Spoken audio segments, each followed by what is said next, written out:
It marks the conclusion of a significant period. In the finale of Season 8 of Chicago Med, Will Halstead bid farewell to Gaffney Medical for good. You've been my family for so many years. I'll never forget you. What's even better is that we don't have to speculate about his destination. And in today's video, we will be looking at the ending of Chicago Med Season 8 to answer all of your questions.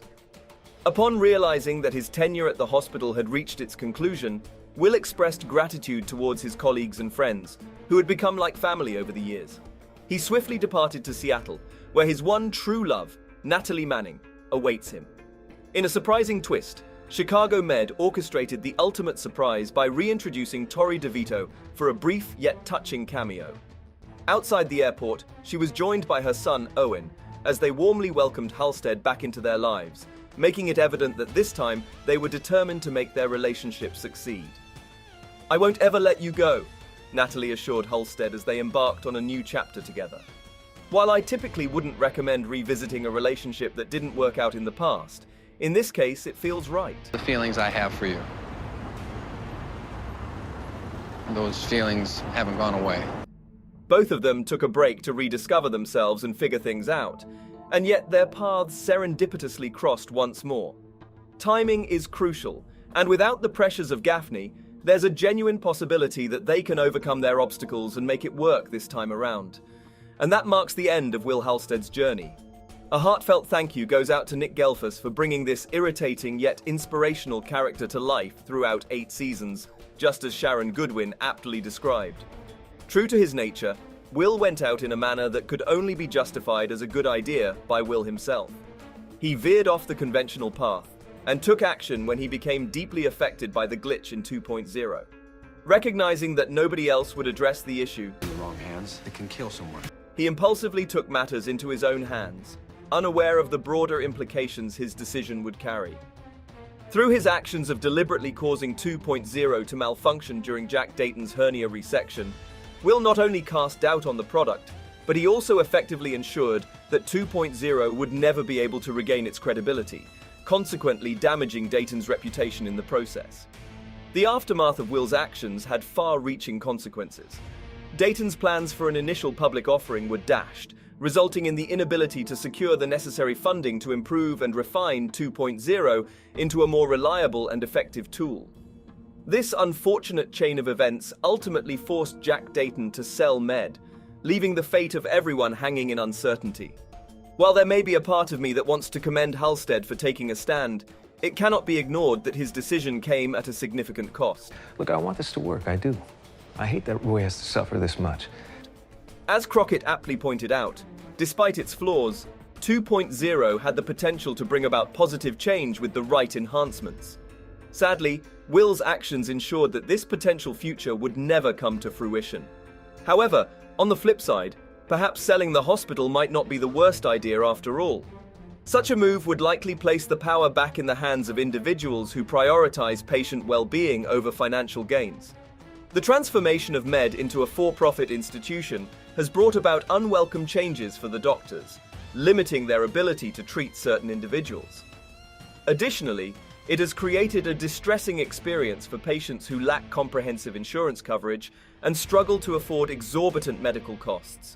Open the door! Are you out of your mind? I won't let you take him! Refusing to admit patients, particularly those in need of critical care, is far from ideal. One of Archer's patients, Rachel, was admitted to Med with severe stomach pains. Waiting for an ambulance transfer to a hospital that accepted her insurance would have likely resulted in her death. In an act of courage, the doctors took it upon themselves to perform the surgery discreetly, sparing Rachel a lifetime of crippling debt. However, this approach was not without risks. If anyone from upper management were to discover their actions, the consequences would be dire. Nevertheless, it is encouraging to witness Archer's transformation and his commitment to doing whatever it takes to save lives. During the surgery, with the assistance of Hannah Asher, Archer's condition deteriorated significantly. He realized that he had contracted another infection due to his DIY dialysis method. At this crucial moment, Asher strongly insisted that Archer seek treatment at a proper dialysis clinic. However, Archer was reluctant to comply due to the time commitment involved. As the situation unfolded, Sean proposed that they proceed with the surgery since he had been approved as his father's organ donor. There's a rule. You need to be at least 6 months sober in order to donate. To their dismay, Archer and Asher had to inform Sean that he was no longer eligible for donation due to his recent relapse. It was truly heart-wrenching to witness Sean coming to terms with the consequences of his relapse. It was a single misstep, stemming from a misunderstanding, yet it had set back his plans to help his father by at least 6 months. One can only hope that this setback does not further derail Sean's progress, as it is understandable how he might feel like a disappointment and be tempted to resort to drugs and alcohol once again.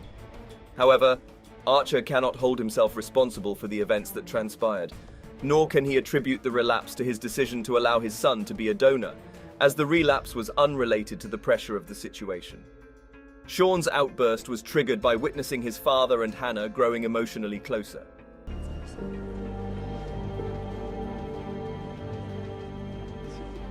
While there may have been some subtle flirtation between them, both Archer and Hannah were taken aback when Sean confronted them about it.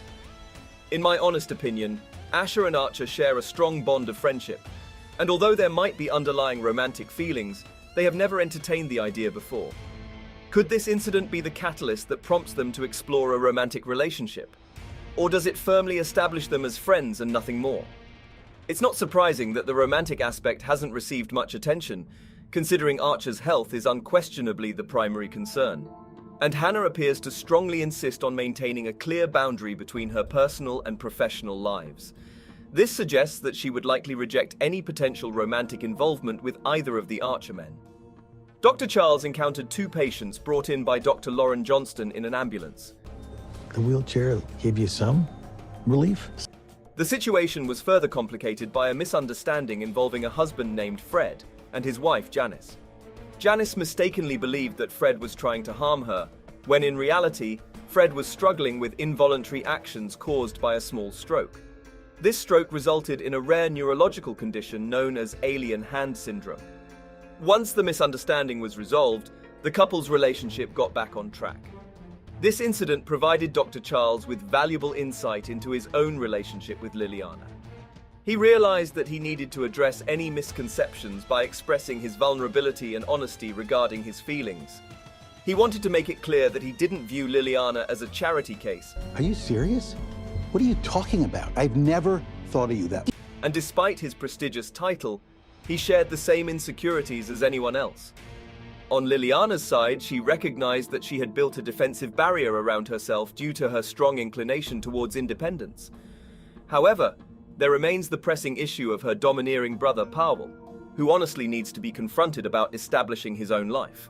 While it's understandable for siblings to support and assist each other, Powell consistently takes on the role of bossing Liliana around, belittling her, and displaying emotionally abusive behavior.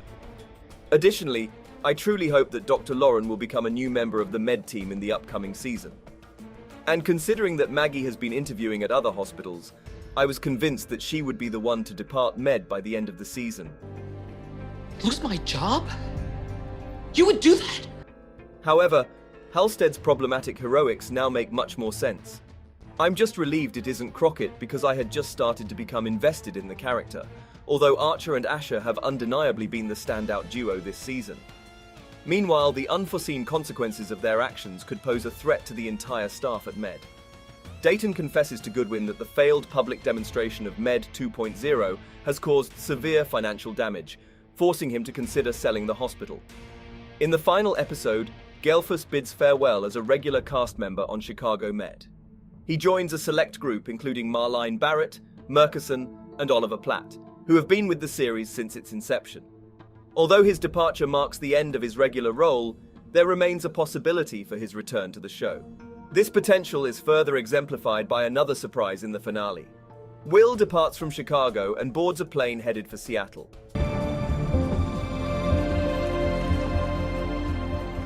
Upon arrival, he is warmly welcomed by Natalie Manning, along with her son, Owen. In the previous episode, it was revealed that Nick and Natalie had maintained contact since her departure at the end of Season 6. Now, Nick has relocated to Seattle to rekindle their relationship in person. So that's all from today's video. If you enjoyed it, remember to leave a like, subscribe, and ring that bell icon. so you never miss our upcoming videos. And don't forget to share your thoughts in the comments section.